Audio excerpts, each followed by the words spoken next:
আসসালামু আলাইকুম। আজকে আমরা দেখব টালি প্রাইমে কিভাবে আপনি মেমোরেন্ডাম ভাউচার এন্ট্রি দিবেন। তো মেমোরেন্ডাম ভাউচার কখন এন্ট্রি দিতে হয় বা কেন এন্ট্রি দিতে হয়, তো সেই সম্পর্কে আমরা আলোচনা করি। শুরুতে আমরা বলে নিচ্ছি মেমোরেন্ডাম ভাউচার এটা ওয়ান কাইন্ড অফ একটা অপশনাল ভাউচার। মেমোরেন্ডাম ভাউচারে যখন আমরা কোনো কিছু এন্ট্রি দিব সেটা আসলে আমাদের অ্যাকাউন্টস ইনভেন্টরি কোথাও ইফেক্ট করবে না, জাস্ট একটা মেমো বা স্মারকলিপি ভাউচার হিসেবে সফটওয়্যারে সেভ থাকবে। পরবর্তীতে এটাকে আমরা মডিফাই করে যে কোনো ভাউচারে কনভার্ট করে ফেলতে পারি। তো চলুন আমরা একটা রিয়েল এক্সাম্পল হিসেবে একটা এন্ট্রি দিই। শুরুতে আমরা ভাউচারে চলে যাচ্ছি। মেমোরেন্ডাম ভাউচার এন্ট্রি দেওয়ার জন্য আমরা চলে যাব আদার্স ভাউচারে। এখান থেকে অ্যাকাউন্টিং ভাউচারের মধ্যে মেমোরেন্ডাম ভাউচার থাকবে, বাট যেহেতু দেখাচ্ছে না তার মানে মেমোরেন্ডাম ভাউচারটা শুরু থেকে অ্যাক্টিভ করে নিতে হবে। শো ইনঅ্যাক্টিভে গিয়ে আমরা এন্টার করব, এখান থেকে আমরা পেয়ে যাব মেমোরেন্ডাম ভাউচার। জাস্ট এন্টার করব, দেন আবার এন্টার করব, তাহলে এটা অ্যাক্টিভ প্লাস ওপেন হয়ে যাবে। সাপোজ আমরা কোনো একটা এন্ট্রি দিচ্ছি বা কাউকে 500 1000 টাকা দিচ্ছি, সেটা এই মুহূর্তে আসলে কী বাবদ খরচ দিব এই মুহূর্তে জানি না, বাট আমি একটা মেমো করে রাখতে চাচ্ছি যে কাকে কত টাকা দিলাম, কিন্তু এটা অ্যাকাউন্টসে আমি অ্যালোকেট করবো না।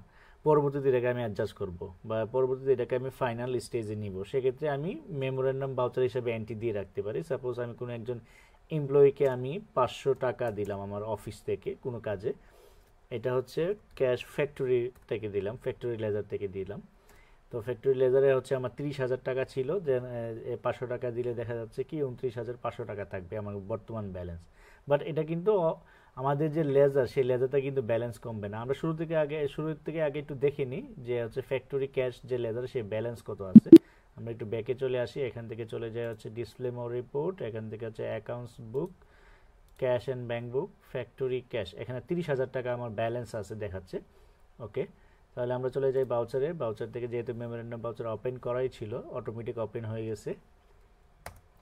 ওকে, মিস্টার আবির হোসেনকে আমরা দেখা যাচ্ছে কি 500 টাকা অফিস থেকে দিলাম, বা আমার কোনো স্টাফকে আমি 500 টাকা দিয়ে স্টেশনারি আনার জন্য পাঠালাম। তো আমরা এভাবে একটা মেমোরেন্ডাম ভাউচার এন্ট্রি দিয়ে রাখতে পারি। দেন ক্যাশ ক্রেডিট করে দিলাম, ফ্যাক্টরি ক্যাশে ক্রেডিট করে দিলাম। এখানে দেখাচ্ছে যে 500 টাকা লেস হয়, 29,500 টাকা দেখাচ্ছে, বাট এটা অ্যাকচুয়ালি অ্যাকাউন্টসে হিট করে নাই। দেন আমরা এখানে নারেশন দিয়ে দিলাম ফর স্টেশনারি।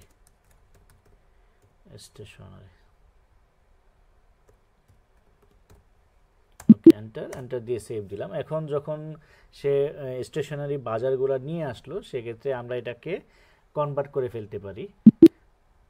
আমরা একটু চেক করে ফেলি। শুরুতেই আমরা মেমোরেন্ডাম ভাউচার দেওয়ার পরে আমার ক্যাশের মধ্যে কোনো ইফেক্ট করছে কিনা সেটা আমরা একটু চেক করি। Accounts book, cash and bank বুক, এখানে কিন্তু ক্যাশ ফ্যাক্টরি সেই লেজারে 30,000 টাকাই দেখাচ্ছে। ওকে, আমরা আরেকটা জায়গায় চেক করি, সেটা লেজারে গিয়ে আমরা ক্যাশ ফ্যাক্টরি ওই জায়গা থেকেও দেখতে পারি যে মেমোরেন্ডাম ভাউচার বা মিস্টার আবিরকে আমরা 500 টাকা দিই, সেটা কিন্তু ক্যাশের লেজারে আসে নাই।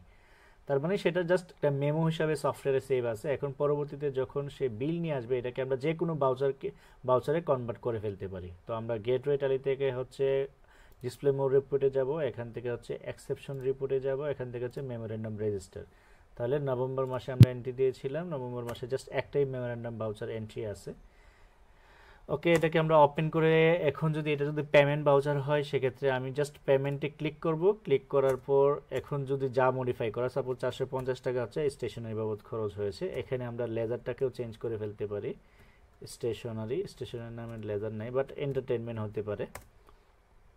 450 টাকা। ওকে, দেন প্রজেক্ট 1, এখানে ক্যাশ ফ্যাক্টরি। ওকে, নারেশন আমরা দিয়ে দিলাম। নারেশনের যে পারপাসে আমরা এক্সপেন্স করলাম, সে নারেশন দেওয়ার পর আমরা এন্টার দিয়ে সেভ দিয়ে দিলাম। তার মানে মেমোরেন্ডাম ভাউচার যে কোনো ভাউচারকে আপনি জাস্ট রিমাইন্ডার হিসেবে বা মেমো হিসেবে সেভ করে রাখতে পারেন, এটাকে পরবর্তীতে যে কোনোভাবে মডিফাই করে ফেলতে পারবেন। এখন যদি আমরা গেটওয়ে টালি থেকে ডিসপ্লে মোর রিপোর্টে যাই, অ্যাকাউন্টস বুকে যাই, এখান থেকে যদি লেজারে যাই, লেজার থেকে ক্যাশ ফ্যাক্টরি ক্যাশ চেক করি, দেন আমরা এখানে দেখতে পারতেছি এন্টারটেনমেন্ট বাবদ 450 টাকা এক্সপেন্সেস হয়ে গেছে। তার মানে যতক্ষণ পর্যন্ত এটা মেমোরেন্ডাম ভাউচার স্টেজে আছে, এটা অ্যাকাউন্টস ইনভেন্টরি কোথাও হিট করবে না, কোনো লেজারে সেটা লিঙ্ক করবে না। পরবর্তীতে এটাকে আমরা মডিফাই করে যে কোনো ভাউচারে ট্রান্সফার করে ফেলতে পারি। এটা একটা অ্যাকাউন্টিং ভাউচার, হয়তো এটাকে কন্ট্রাক্ট করতে পারবেন, payment, receive, journal, sales, purchase, এই ভাউচারগুলোতে আপনি ট্রান্সফার করে ফেলতে পারবেন। ধন্যবাদ সবাইকে, আসসালামু আলাইকুম।